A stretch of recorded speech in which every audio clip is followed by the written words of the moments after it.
తెలంగాణ ఆవిర్భావ దినోత్సవ వేడుకల్లో కేంద్ర మంత్రి బండి సంజయ్ హాట్ కామెంట్స్ చేశారు. తెలంగాణలో CCC పాలన నడుస్తోందని విమర్శించారు. కాంగ్రెస్ అంటేనే కరప్షన్, కలెక్షన్, కమిషన్ అని అన్నారు. రాష్ట్రం కుక్కలు చింపిన విస్తరలా మారిందన్నారు. 6 గ్యారంటీలు, ధాన్యం కొనుగోలు పక్కదారి పట్టించారని ఆరోపించారు. కాంగ్రెస్ పాలనను చూసి జనం అసహించుకుంటున్నారని మండిపడ్డారు బండి సంజయ్. తెలంగాణ రాష్ట్రం ఏర్పడ్డ తర్వాత ఏమైనా పరిస్థితులు మారనాయా అని చెప్పి ఒకసారి ఆలోచించాల్సిన విషయం ఆసనమైంది. సమైక్య రాష్ట్రంలో తెలంగాణ రాష్ట్ర ఆర్థిక పరిస్థితి ఏందో తెలుసు. తెలంగాణ రాష్ట్రం ఏర్పడ్డ తర్వాత మన ఆర్థిక పరిస్థితి ఏ విధంగా దిగజారిందో ఒక్కసారి ఆలోచించాల్సిన అవసరం ఉంది.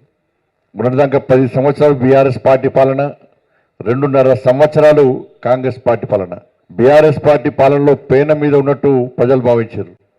కసితోని ఓట్లేసి కాంగ్రెస్ పార్టీని గెలిపిస్తే ఇవాళ ప్రజలందరూ పొయ్యిలో పడ్డట్టు భావిస్తున్నారు. వాళ్ళు ఏదో కడుపు తీసుకుంటే కాళ్ళ మీద పడ్డట్టు ఇవాళ తెలంగాణ రాష్ట్ర ప్రజల పరిస్థితి ఇవాళ కుక్కర్ చెప్పిన విస్తరగా మారిన విషయం వాస్తవం.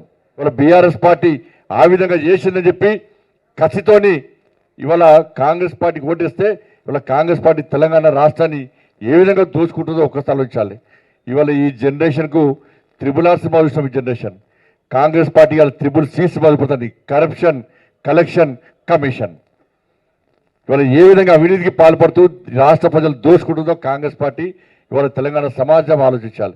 ఇవాళ ఇచ్చిన హామీలు నెరవేర్చకుండా ఇవాళ కొత్త పథకాల పేరు చెప్పి ఇవాళ 6 గ్యారెంటీల విషయంలో కానీ 420 హామీల విషయంలో ప్రజలను మోసం చేస్తున్న విషయాన్ని ఇవాళ తెలంగాణ సమాజం గుర్తుంచుకోవాలి.